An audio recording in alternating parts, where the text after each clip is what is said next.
Welcome to lecture of parallel and distributed computing. Student, इससे पहले जो हमारे लेक्चर हो चुके हैं उनमें हम इस सब्जेक्ट का कुछ पोर्शन कवर कर चुके हैं, जिसके अंदर हम देख चुके हैं। हमने सबसे पहले कंप्यूटिंग को डिफाइन किया, फिर हमने डिफाइन किया कि पैरेलल कंप्यूटिंग क्या होती है, उसके बाद हमने देखा कि डिस्ट्रीब्यूटेड कंप्यूटिंग क्या चीज होती है। हमने विद रियल लाइफ एग्जांपल्स देखा और इनका हमने कंपैरिजन भी करवाया पैरेलल और डिस्ट्रीब्यूटेड कंप्यूटिंग का। उसके बाद हमने कुछ प्रोसेसर्स की बात की कि टाइप ऑफ प्रोसेसर क्या है, जिसमें हमने मल्टी कोर और मल्टी प्रोसेसर का जिक्र किया। हमने विद डायग्राम इनको समझने की कोशिश की कि मल्टी कोर और मल्टी प्रोसेसर के अंदर बेसिक डिफरेंस क्या है। उसके बाद हमने स्केलेबिलिटी का टॉपिक स्टार्ट किया। हमने स्केलेबिलिटी की डिफरेंट डायमेंशंस देखी और हमने हॉरिजेंटल और वर्टिकल स्केलेबिलिटी किया और विद हेल्प ऑफ एग्जांपल्स हमने इसको भी समझने की कोशिश की। स्केलेबिलिटी के बाद हम स्पीड अप के टॉपिक के ऊपर मूव कर गए। हमने देखा कि स्पीड अप का कॉन्सेप्ट क्या है और ये कॉन्सेप्ट हमने बताया कि ज्यादा पैरेलल कंप्यूटिंग में यूज होता है। हमने उस कॉन्सेप्ट को डिफाइन किया और हमने देखा कि स्पीड अप क्या चीज होती है, किस तरह से कैलकुलेट की जाती है। स्पीड अप यानी किसी एक टास्क के ऊपर जब मल्टीपल प्रोसेसर्स काम कर रहे होते हैं तो स्पीड अप क्या चीज कहलाती है, हमने वो देखा। और फिर स्पीड अप के लिए हमने एमडल्स लॉ देखा। हमने एमडल्स लॉ की इक्वेशन ड्राइव की और हमने बताया कि ये एमडल्स लॉ कहता है कि स्पीड अप जो है वो पैरेलल और हमारी जो डिस्ट्रीब्यूटेड टास्क है उन दोनों के ऊपर डिपेंड कर रही होती है। हमने विद एग्जांपल देखा कि हमने नंबर ऑफ प्रोसेसर सेम रहने दिए, उसका पैरेलल और डिस्ट्रीब्यूटेड पोर्शन किसी भी टास्क का चेंज किया और फिर देखा कि स्पीड अप में क्या डिफरेंस आता है, यानी उसकी स्पीड अप किस तरह से इंप्रूव हो सकती है या क्या रिजल्ट हमारे पास आते हैं। तो इसको विद हेल्प ऑफ एग्जांपल्स हमने इस चीज को समझा। उसके बाद हमने टेक्सोनोमी को डिफाइन किया कि टेक्सोनोमी क्लासिफिकेशन होती है किसी भी प्री डिफाइंड रूल्स के तहत या मॉडल के तहत। हमने फिर उसमें फ्लेंस टेक्सोनोमी पढ़ी। फ्लेंस टेक्सोनोमी में हमने बताया कि किस तरह दो कैरेक्टरिस्टिक्स की बेस के ऊपर उसने डिवाइड किया इनको हमारे इंस्ट्रक्शंस और हमारी डेटा के ऊपर, कि simple instruction, simple data, simple instruction, multiple data किस तरह होता है। विद डायग्राम हमने एग्जांपल के साथ देखा इन सब चीजों को। तो उसके बाद आज का जो टॉपिक है इसके अंदर हम देखते हैं प्रोसेस और थ्रेड। बेसिकली तो हमने अपने लास्ट लेक्चर में भी इसको थोड़ा सा डिस्कस किया था, लेकिन यहीं से हम इसको स्टार्ट करते हैं कि प्रोसेस क्या चीज होती है और थ्रेड क्या चीज है। तो अक्सर कई दफा स्टूडेंट कंफ्यूज भी हो जाते हैं या किसी से पूछ लिया जाए कि प्रोसेस में थ्रेड चल रहा होता है या थ्रेड में प्रोसेस चल रहा होता है। तो प्रोसेस बेसिकली है क्या? Process is a program in execution. जो भी कोई एग्जीक्यूशन स्टेट के अंदर प्रोग्राम होगा हम उसको प्रोसेस कहेंगे। यानी आसान लफ्जों में अगर मैं कहूं तो मैं ये कहना चाह रहा हूं, मसलन आपके सिस्टम में माइक्रोसॉफ्ट वर्ड है, आपने उसके ऊपर जब डबल क्लिक किया वो एग्जीक्यूशन स्टेट में चला गया और आपके सामने उसका एक इंटरफेस आ गया। तो ये एक प्रोसेस आपने रन किया। और सेगमेंट और थ्रेड क्या चीज है? Segment of the process is known as thread. अब उस प्रोसेस के अंदर, जिस तरह मैंने कहा, आपने माइक्रोसॉफ्ट वर्ड का डॉक्यूमेंट ओपन कर लिया, ओपन करने के बाद उसके अंदर जो एक्टिविटीज हो रही होंगी वो डिफरेंट थ्रेड्स कहलाएंगे उस प्रोसेस के। जिस तरह यहां पे लिखा है process can contains multiple thread. एक प्रोसेस मल्टीपल थ्रेड्स कंटेन कर सकता है। जिस तरह अभी मैंने एक एग्जांपल दी रियल लाइफ माइक्रोसॉफ्ट वर्ड की, अगर आप चेक करें तो इसके अंदर multiple process at a time या मल्टीपल, इस प्रोसेस के अंदर multiple threads at a time चल रहे होते हैं। यानी मैं कहता हूं कि आप कुछ टाइप कर रहे हैं, टाइप करने के साथ साथ वहां पे आप कोई एडिट के बटन पे प्रेस करते हैं और वहां पे कोई इमेज जो है वो उसको एडिट करना शुरू कर देते हैं या कोई और वहां पे किसी चीज को अपलोड करवाना शुरू कर देते हैं पेज के अंदर। तो ये सारे डिफरेंट थ्रेड्स होते हैं। जिस तरह मैं कहता हूं आप टाइपिंग कर रहे हैं तो साथ साथ आपके स्पेलिंग चेक होते जा रहे हैं। जहां पे आप स्पेलिंग मिस्टेक करते हैं वो उसके नीचे आपने देखा होगा रेड कलर की वो लाइन शो हो जाती है। तो ये मल्टीपल, एक प्रोसेस में मल्टीपल थ्रेड कर रहे होते हैं जो कि उस प्रोसेस को और ज्यादा इनहांस करने के लिए उसके बैक एंड में वर्किंग कर रहे होते हैं उस प्रोसेस के अंदर। तो ये एक कहने के डिफरेंस है बेसिक सा प्रोसेस और थ्रेड के अंदर। इसके अलावा इसको और थोड़ा सा डिटेल में समझने की कोशिश करते हैं कि अब जो आप कह लें कि थ्रेड्स की अगर हम बात करें, ये चीज तो क्लियर होगी कि प्रोसेस होगा, प्रोसेस के अंदर थ्रेड चल रहे होंगे। अब थ्रेड सिंगल भी हो सकता है और मल्टी भी हो सकते हैं। जिस तरह लिखा हुआ है ना बॉटम में सिंगल थ्रेडेड और यहां पे लिखा हुआ है मल्टी थ्रेडेड। इसका मतलब थ्रेड हमारे पास दोनों किस्म के हो सकते हैं, single thread and multi thread. अब इनमें डिफरेंस क्या? सिंगल थ्रेड क्या होता है, मल्टी थ्रेड क्या होता है? अब आप कहने कि ये जो थ्रेड है ना, ये जो आपको नजर आ रहा है, ये कोई प्रोसेस है उसमें चल रहा है और ये भी किसी प्रोसेस में हमारे पास थ्रेड्स चल रहे हैं। अब इनमें डिफरेंस क्या है कि जितने भी ये थ्रेड है, बेशक मल्टी हो या सिंगल हो, उनमें कोड, डेटा और फाइल्स वो तो सबका सेम होगा। उनके यानी बैकएंड पे जो कोड चल रहा होगा, जहां से उनका डेटा असेसिंग हो रही होगी और जहां भी जो फाइल्स होंगी वो तो सब सेम यूटिलाइज करेंगे। लेकिन हर थ्रेड की डिफरेंस चीज क्या होगी, हर थ्रेड का अपना एक रजिस्टर होगा और अपना एक स्टैक होगा। स्टैक, जिस तरह स्टैक डाटा स्ट्रक्चर आप लोगों को पता है जो होता है, और रजिस्टर भी आप कह लें कि एक मेमोरी होती है जहां पे इंस्ट्रक्शंस को रखा जाता है। तो हर थ्रेड का अपना रजिस्टर और स्टैक होगा। सिंगल थ्रेडेड में और मल्टी थ्रेडेड में यही एक डिफरेंस है मेन। जिस तरह आप देखें यहाँ पे 3 थ्रेड्स हैं, मैं यहाँ पे लिख देता हूं थ्रेड नंबर 1, 2 और 3।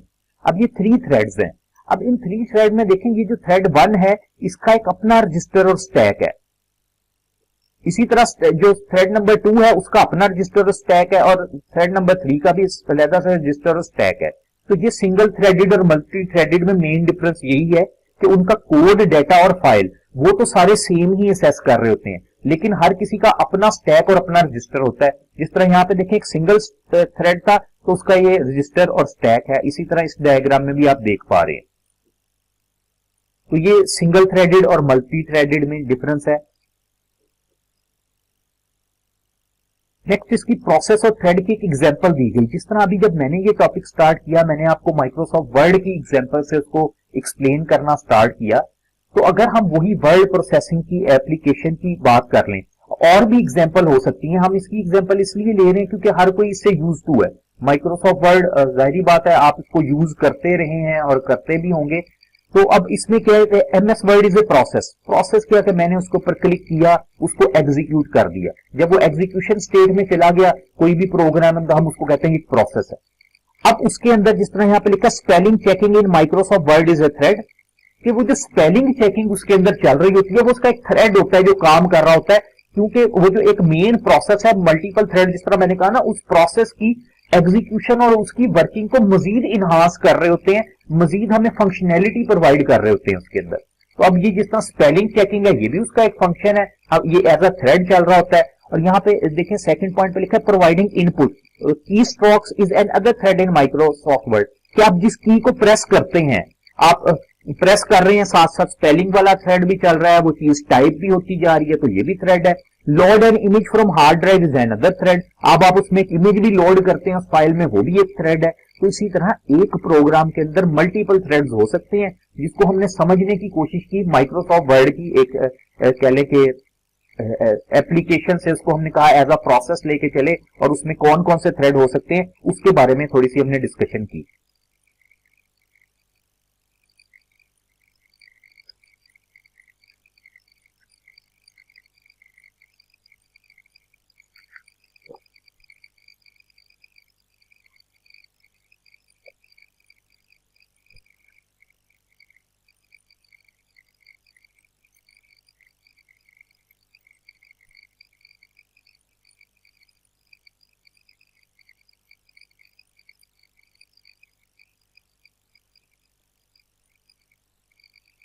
नेक्स्ट हम प्रोसेस और थ्रेड को एक टेबुलर फॉर्म में थोड़ा सा इसमें डिफरेंशिएट कर लेते हैं कुछ फैक्टर्स की बेस पे।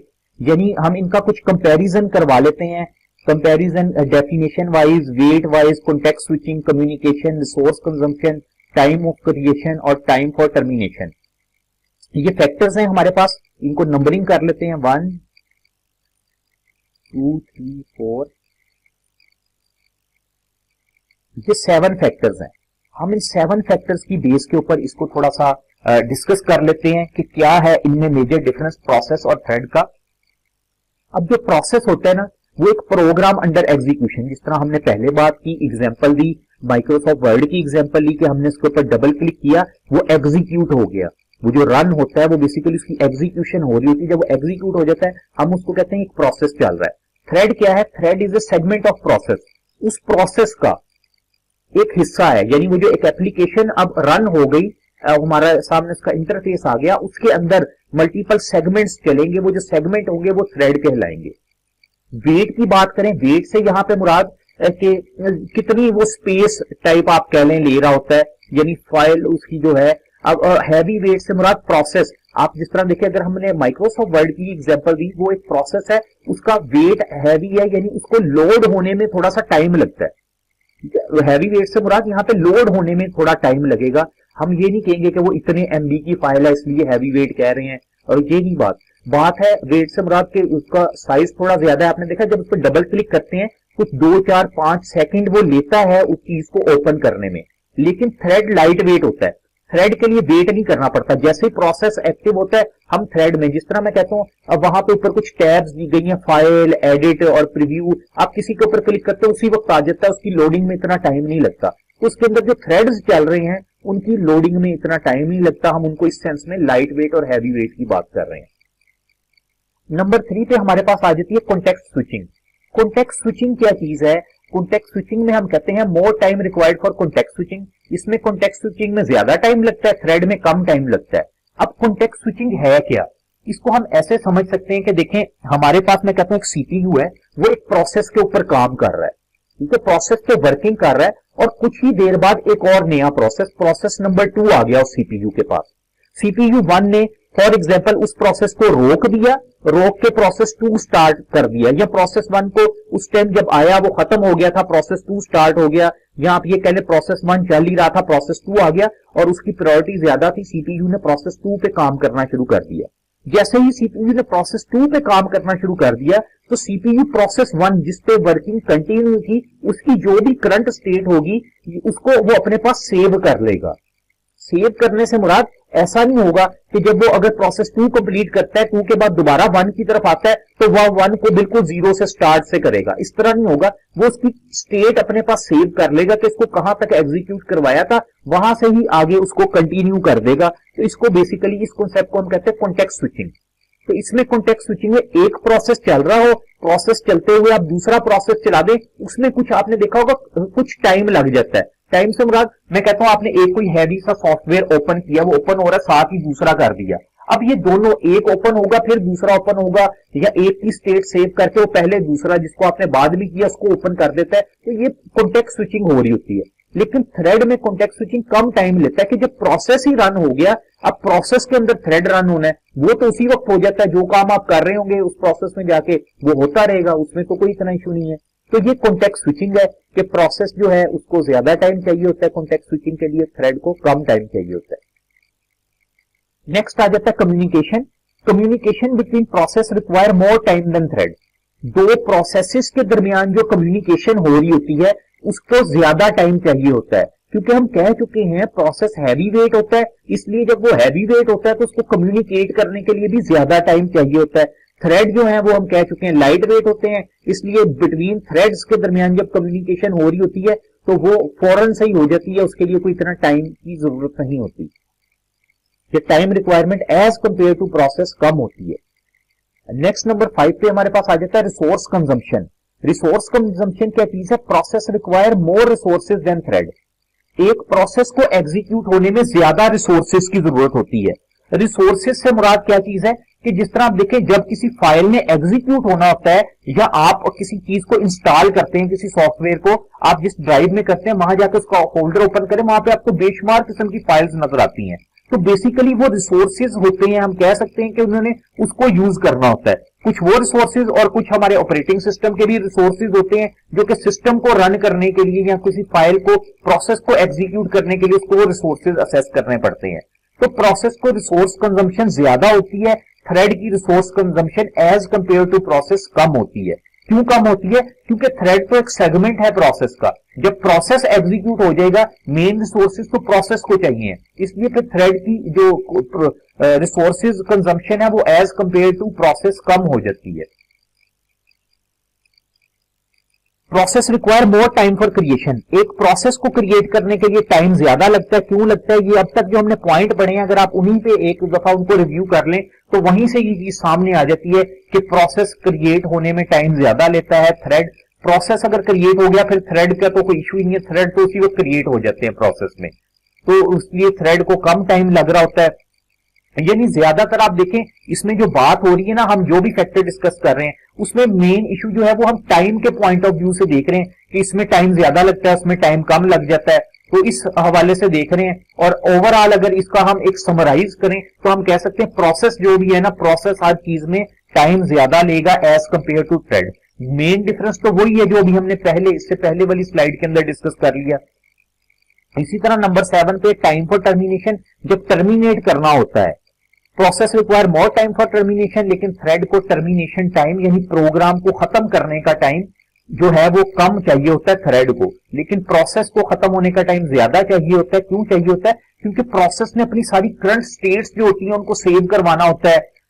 फिर उसके बाद ही जिस तरह आप देखते हैं, आप कोई एप्लीकेशन बंद करते हैं, माइक्रोसॉफ्ट वर्ड बंद किया, उस पर कुछ था, वो आपसे पूछता है are you sure want to save this file, और वो इस तरह की चीजें हमसे पूछी जा रही होती हैं।